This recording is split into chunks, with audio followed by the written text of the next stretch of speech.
오늘도 말씀과 기도로 이 자리에 오신 분들을 환영합니다. 7월 19일 함께 나눌 하나님 말씀은 출애굽기 40장 34절로부터 38절 말씀입니다.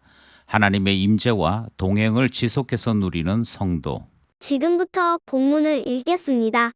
구름이 회막에 덮이고 여호와의 영광이 성막에 충만하매 모세가 회막에 들어갈 수 없었으니 이는 구름이 회막 위에 덮이고 여호와의 영광이 성막에 충만함이었으며 구름이 성막 위에서 떠오를 때에는 이스라엘 자손이 그 모든 행진하는 길에 앞으로 나아갔고 구름이 떠오르지 않을 때에는 떠오르는 날까지 나아가지 아니하였으며 낮에는 여호와의 구름이 성막 위에 있고 밤에는 불이 그 구름 가운데 있음을 이스라엘의 온 족속이 그 모든 행진하는 길에서 그들의 눈으로 보았더라. 본문 전체 이해와 본문 해석입니다. 오늘 본문 말씀은 출애굽기 마지막 말씀입니다. 그러니까 출애굽기 말씀이 끝을 맺습니다. 우리는 출애굽기가 요셉을 알지 못하는 새로운 왕조가 들어서면서 이스라엘이 노예 생활을 하게 되었고, 그와 같은 이스라엘에게 하나님은 자기 자신의 이름을 전하시면서 모세를 통해 시내산으로 불러내시는 하나님의 놀라운 사건이 기록된 말씀인 것을 묵상해 왔습니다. 또한 하나님께서는 이스라엘을 하나님 백성으로 언약 맺으시고 하나님 백성이 되도록 성막 만들라 말씀하시는 내용까지 함께 묵상했던 것이지요. 이제 그 성막 가운데 하나님께서 임재하시고 영광을 나타내심으로 모든 출애굽기의 말씀이 끝을 맺게 되는 것입니다. 본문 안으로 들어가서 그 의미를 살펴보겠습니다. 첫 번째 문단은 34절 35절 말씀입니다. 하나님의 영광이 성막에 충만했다 하는 내용이지요. 성막을 만든 목적은 하나님의 집을 건설하는 것이었습니다. 그리고 그 하나님의 집에 하나님이 오셨다라고 하는 것은 하나님께서 이스라엘 가운데 거주하신다 하는 의미를 담는 것이지요. 하나님께서 이스라엘 가운데 거주하신다는 것은 곧 이스라엘의 왕이 되시고 이스라엘을 이끄시는 주체가 되시는 것을 나타내는 사건이 됩니다. 성막의 핵심이 지성소에 언약궤에 있다라고 말씀을 드린 적이 있지요. 그리고 그 언약궤 뚜껑을 시은소, 그러니까 죄를 씻는 곳으로 삼으셨던 것을 우리는 기억합니다. 바로 그 성막의 핵심을 기억한다면 하나님께서 성막 가운데 영광으로 임재하셨다는 말은 이스라엘이 속죄의 은혜를 누리게 되었다 하는 의미도 되는 것이지요. 하나님의 영광이 임하였다는 것은 이처럼 여러 의미를 포함하고 있습니다. 그 가운데 이스라엘 위에 하나님이 임재하시는 것이 가장 큰 뜻으로, 가장 큰 의미로 본문이 나타내고 있는 것이지요.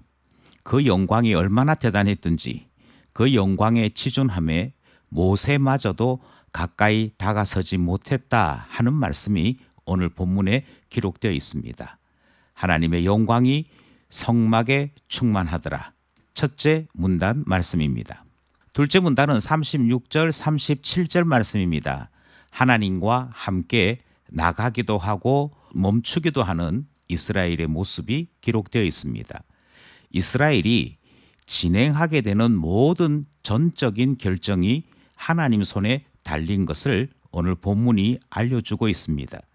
예컨대 하나님의 임재의 구름이 성막에 머물면 그 자리에 머물게 된다라고 설명하지요. 반면에 하나님의 임재의 구름이 성막 위에 떠오르면 그때는 이스라엘이 진행하게 된다라고 말씀하고 있습니다. 그리고 성경은 언제 어디로 얼마만큼 이동하게 될는지 알지 못하고 오직 그 모든 결정은 하나님 뜻에 달려 있음을 우리에게 가르치고 있습니다. 하나님이 결정권자임을 나타내는 말씀이기도 하고 하나님을 따라 동행하는 이스라엘의 모습이 본문에 기록된 것이지요. 하나님과 항상 함께 동행하며 주님의 뜻에 따라 움직이는 이스라엘인 것을 둘째 문단이 우리에게 가르치고 있습니다. 마지막 셋째 문단은 38절 말씀입니다. 낮에도 밤에도 그리고 눈으로 주님의 임재를 보며 살게 된다 하는 말씀이지요. 이스라엘과 하나님의 동행은 낮에도 밤에도 지속된다라고 성경이 우리에게 가르치고 있습니다. 이것은 앞부분에 있었던 말씀인 장소뿐만 아니라 오늘 마지막 문단에서 낮과 밤이라는 시간으로도 하나님은 이스라엘의 보호자이심을 나타내시는 것이지요. 그리고 온 이스라엘 사람들은 낮에도 밤에도 보호자 되시는 하나님을 눈으로 목격하며 광야에서 생활하게 되었다 하는 말씀이 등장합니다. 이것이 바로 신앙생활이 우리에게 주는 감격이요 기쁨이라 그렇게 말씀할 수 있지요.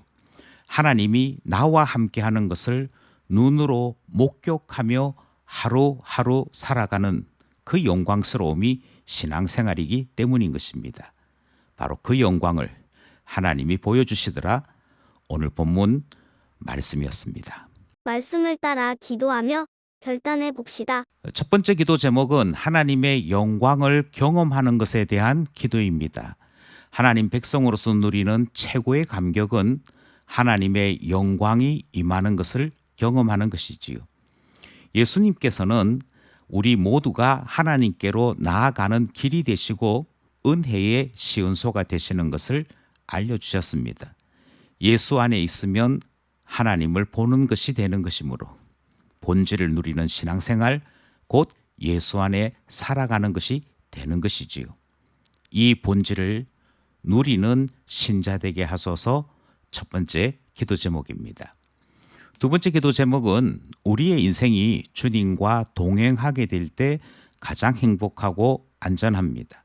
우리에게 영적인 힘을 주셔서 주님 놓치지 아니하고 주님 따라 행하는 은혜의 복, 동행의 복을 달라 기도하게 되는 것이지요. 마지막으로 우리가 눈을 뜰 때에도 주님이 우리와 함께 계시고 우리가 잠들 때에도 하나님께서 우리를 지켜주시는 우리와 함께 하시는 복이 있음을 다시 한번 깨닫게 됩니다. 주님을 보며 우리의 평생, 우리의 모든 시간 하나님과 함께 하는 신자 되게 해달라 기도하게 되는 것이지요.